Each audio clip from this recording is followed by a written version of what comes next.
Добри дојде во студио за Андре Жерновски, градоначалник на општина Центар. Деновиве во центарот на вниманието.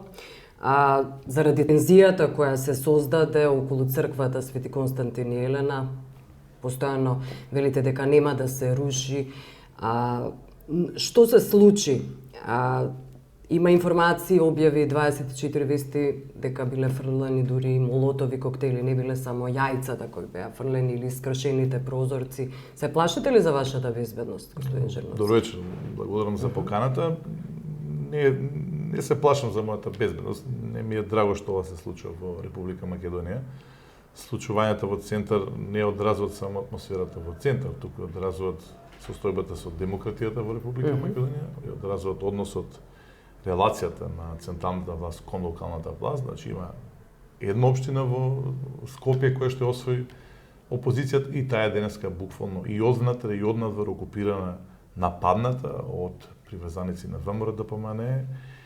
И тоа е она што, за жал, кога го разговарам со представниците на меѓународната заедница, бидејќи добре што доста амбасадори дојде и денеска имам средби, кои што констатираат дека за жал овие случувања негативно ќе влијаат на имиџот, на крај на крајштата на сите извештаи за Република Македонија.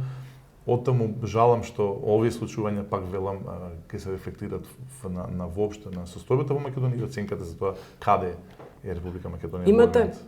Имате утре седница. Очекувате ли повторно протести?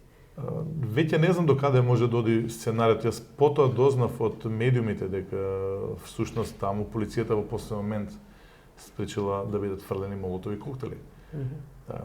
И првиот ден кога почна протестите, животите беа загрозени. Меѓутоа, ова не може да ме поколеба, ниту мене, ниту нас, да застанеме во нашиот концепт да го спречиме ова самоволие кој што досега се правеше. Цената веројатно е висока, јас воопшто не сакам да има вакви судари, повикувам упорно да се смират тензите.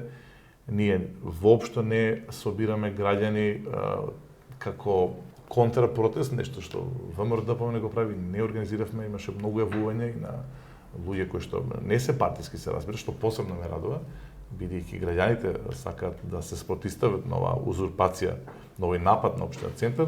Меѓутоа, сметам дека со една таква организација само ќе направиме да биде полошо и затоа им се заблагодарувам на оние што сакат да дојдат, меѓутоа ги повикувам сепак да бидеме сталожени, да оставиме да ова полека се стивне, затоа што може наистина да излезе од секаква контрола. Добро, зошто постојано се прекинува седницата? Станува историска веќе.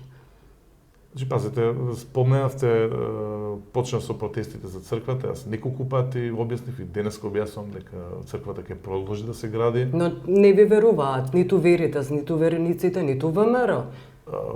Сега ВМРО-ДПМН кажа дека ќе сум поднела амандмани, што да искористам ова прилика да кажам дека и во случај да се укине одлуката на функционирање на актуелниот детален урбанистички план, повторно црквата ќе биде на истото место со истите димензии, затоа што и во претходниот план, бидејќи тој стапува на сила доколку кој се укине, повторно е црквата таму. Така да тезата за црквата дека ќе се урива е на теза на ВМРО-ДПМН, каде што сака со една манипулација на граѓаните се предизвикат ефекти на револт. Не се работи ниту за црквата, ниту за училиштето кое што го барат од мене, зашто за 4 недели не сум изградил училиште во Капиште, нешто што не е направено 13 години назад. Се работи за едни сосема други делови од дуповите, се работи за притисок во однос на ревизијата Скопје 2014, меѓутоа веќе има најава дека ќе започне за жал изградбата на висококатницата на оној мал дел кој што и тој остана како зеленило. За Бристол говорите? Помеѓу Бристол и Рамстор, што значи дека и таму ќе има узурпација. Меѓутоа револтот на граѓаните е голем, а ние брзаме да го освоиме во одлука за да може да стопираме такво понатамошно. Високатницата ќе ја стопирате? Ако успееме во тоа да го донесеме деталниот урбанистички план, односно да стапи на функција стариот, тоа значи дека таму нема да има дозвола, не може да се гради бидејќи не е намената нема за маркица за таква намена. МВР кога побаравте заштита на општината, испречување на инцидентите, насилствата, вели во реакцијата атирате полицијата да ги пречекори овластувањата и да употреби прекомерна сила против граѓаните. Мене веќе ништо не ми изненада од Министерката за внатрешни работи, тој е еден сектор каде што на вистина треба да се функционира надпартиски. Јас лично разговарав со командирот, лично повикував да има обезбедување повеќе затоа што се видејќи ситуацијата ќе излезе надвор контрола. Зошто не имавте средба со господја Јанкуловска? Јас чекам средба уште од време на кампањата кога сакав да зборувам за случувањето со Пустец и така натаму. Знаеме кои ги издаваше личните карти, да се вратиме на оваа тема, не сакам да зборам повторно за изборите, меѓутоа неучеството на полицијата всушност ми укажа мене за сценариото што се прави. Веќе вториот ден беше подобро, меѓутоа жалосно е кога станувате сведок на тоа како полицијата не само што не реагира, туку на некој начин ги потикнуваат тие насилници да го прават тоа што за жал го правеа во Врс, општен центар. На 4 јуни изјавивте дека наследивте празна каса и долг од 5 милиони евра. Како ќе градите тогаш црква?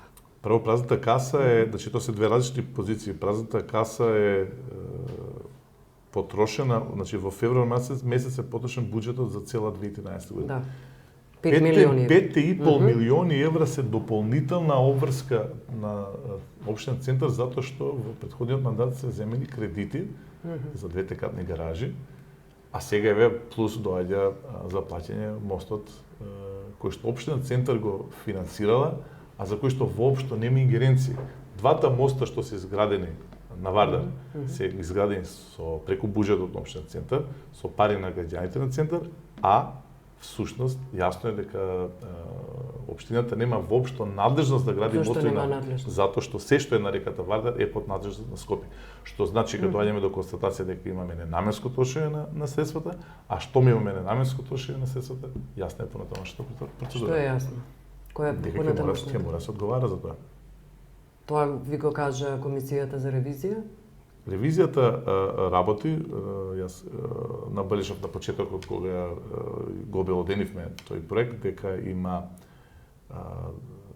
рок каде што треба да даде прелиминарни информација, потоа за 6 месеци, значи првите 3 месеци, првите 90 дена да го даде тој извештај, а за 6 месеци да го даде финалниот извештај за да може јавноста да има уvid.